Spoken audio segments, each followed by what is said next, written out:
When American soldiers die overseas, one question rises above all others: was it truly our war? Think about that for a moment. We pledge our sons and daughters, our volunteers, our citizens to serve across deserts, mountains, and conflict zones thousands of miles from home, and yet the decisions that place them there are rarely scrutinized, rarely questioned, rarely debated in the public arena. Tonight, we're asking the question Americans don't hear often enough: are our troops paying the ultimate price for a war that is not their own? Across the Middle East, in Iraq, Syria, and other shadowy outposts, American soldiers serve on the front lines of instability that is not directly tied to our national defense. They patrol, they guard, they fight, and in return, they risk death from a conflict the average American will never experience firsthand. Consider the facts. Bases that once served as counterterrorism outposts are now targets not of ISIS or Al-Qaeda, but of Iranian-backed militias whose mission is tied to Tehran's regional ambitions.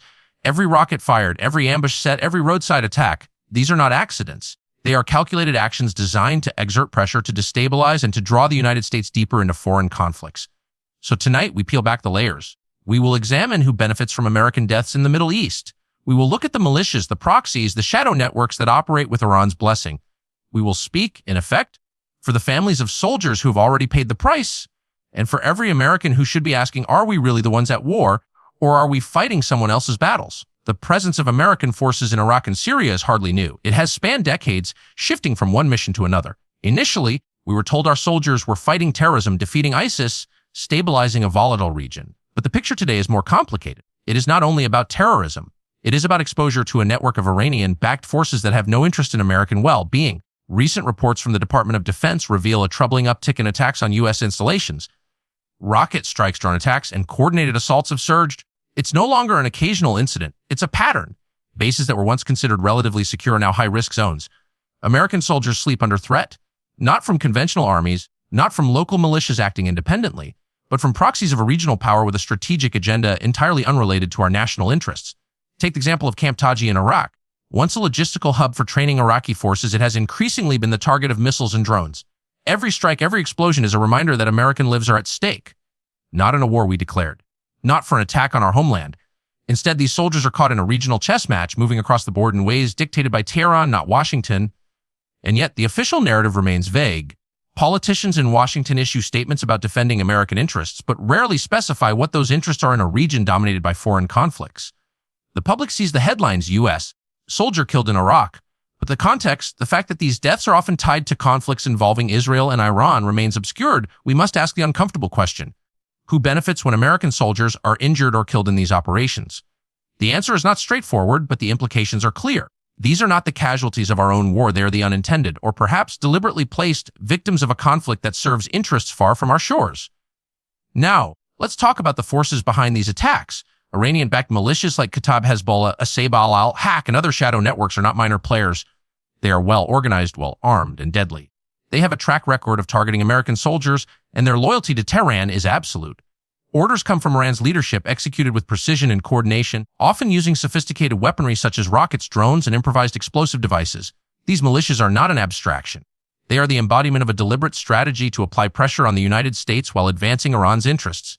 Their activity is surging in direct response to rising tensions between Israel and Iran. One side escalates, the other responds, and American soldiers stationed far from home are caught in the crossfire.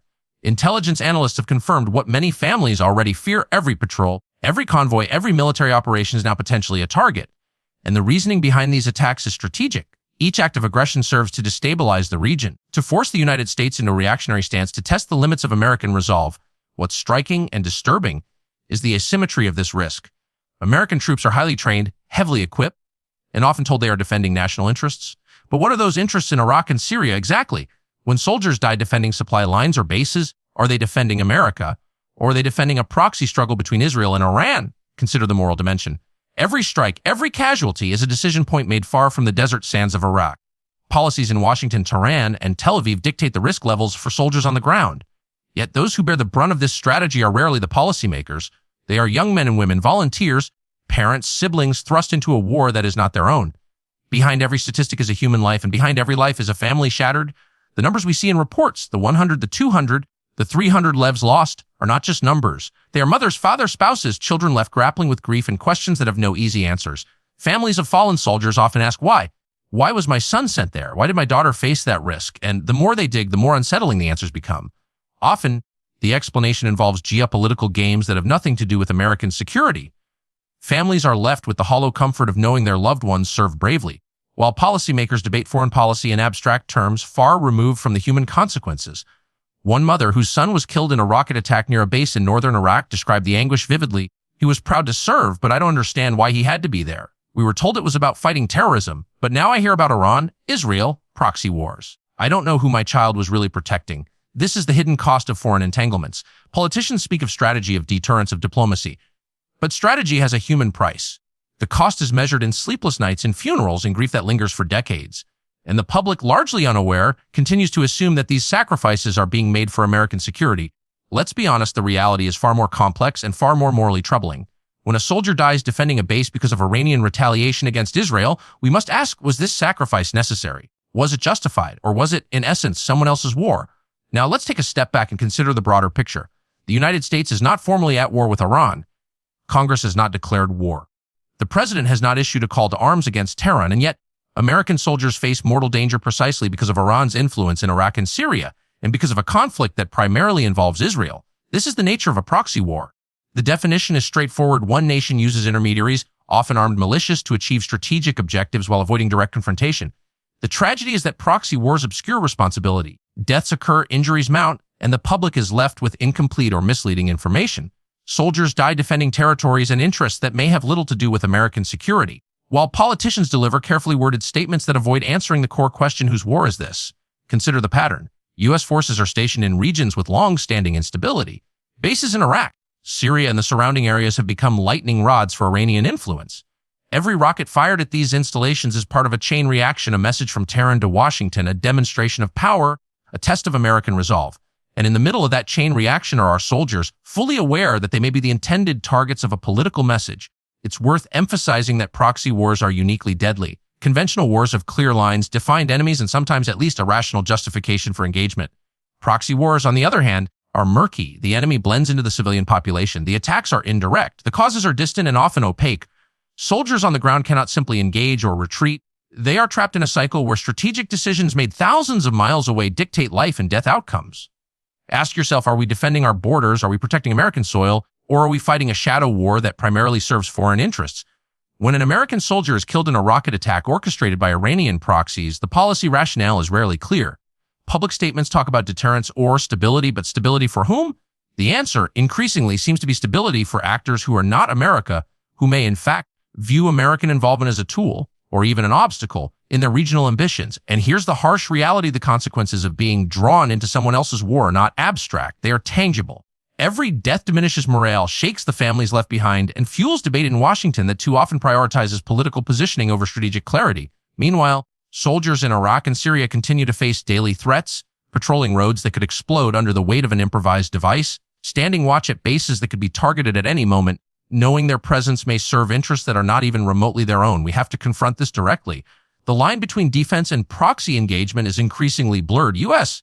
soldiers are being positioned on the front lines of a conflict that is largely defined by Israeli-Iranian tensions, while the American public is left largely uninformed. When politicians claim to act in the interest of national security, the question remains, whose national security?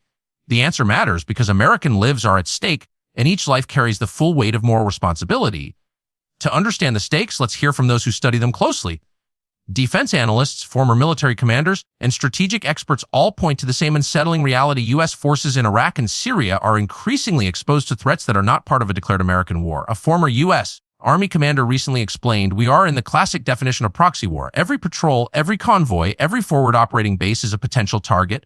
And unlike conventional wars, there is no clarity, no formal declaration, no understanding by the public of what we are fighting for." He went on to emphasize that the consequences are not theoretical. Soldiers are killed, families are left grieving, and policymakers are often debating abstract strategy rather than practical measures to protect human life. Defense analysts warned that the escalation of Iranian-backed militia activity is tied directly to the broader conflict between Israel and Iran. Intelligence reports indicate that Tehran has increased operational readiness among its proxy forces. That means rocket attacks, drone strikes, and ambushes are not random. They are strategic, coordinated, and intended to pressure the United States indirectly. Every American base, every logistics convoy, every soldier on patrol becomes part of a broader geopolitical chess match. Consider the historical context. Proxy wars are not new. The Cold War was filled with them. The United States and the Soviet Union rarely engaged directly, but both used intermediaries to achieve objectives in Korea, Vietnam, Afghanistan, and elsewhere. The difference today is that the line between national interest and foreign interest is even more blurred. Soldiers are increasingly deployed to protect objectives that may align more closely with allied regional powers than with American security. Even within the Pentagon, there are voices of concern. Internal memos and briefings emphasize the need to protect U.S. forces while balancing strategic commitments in the region. These documents highlight attention, the desire to contain Iran, the obligation to support allies like Israel, and the moral responsibility to safeguard soldiers' lives. Yet public discussion rarely reflects this complexity. News cycles focus on diplomacy or political statements, while the day-to-day realities of soldiers' risks remain largely hidden. And let's not forget the human dimension again. Analysts note that volunteer soldiers often join the military with a clear understanding of the risks involved. But the expansion of American forces into proxy conflicts complicates their mission. They are no longer simply fighting terrorism, they are on the front lines of a political struggle dictated by foreign powers. That creates a situation where soldiers may be asked to pay the ultimate price for causes that are not entirely American. The conclusion from experts is stark. If the United States continues this pattern, more soldiers will be at risk. Proxy wars escalate unpredictably. They are not linear. They do not allow for clear victories or easy retreats. And in the meantime, families and the public bear the consequences of a strategy that is largely invisible, yet deadly in its execution. The story we've uncovered tonight is as clear as it is disturbing. American soldiers face growing danger in Iraq, Syria, and other regions of the Middle East, not because our country was attacked, not because our national security is directly threatened, but because of a conflict that belongs to others. They are caught in a proxy war, fighting battles shaped by foreign agendas. While the public remains largely unaware, families grieve quietly, memorials are erected, and politicians continue to speak in generalities about protecting American interests, without specifying what those interests are, or how they justify sending soldiers into harm's way. Every life lost is not a statistic, it is a question of policy strategy and moral responsibility. Every soldier is a reminder that abstract geopolitical games have tangible human costs.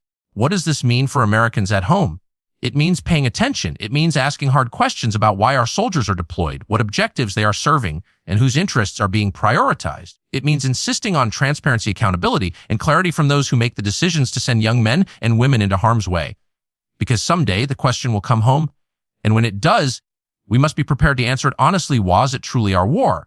Or were we fighting for someone else's cause while paying with lives that are unmistakably American? This is more than a story about strategy, more than a debate over policy. It is about recognizing the human cost of decisions made in faraway capitals. It is about holding leaders accountable for the consequences of their actions. And it is about honoring the service and sacrifice of soldiers whose bravery often outstrips the clarity of the mission they are asked to execute. So watch closely. Pay attention. Because when American soldiers die overseas, it is never just a headline. It is a question that should haunt our policymakers, our media, and every citizen who believes that American lives matter, not just in principle, but in practice.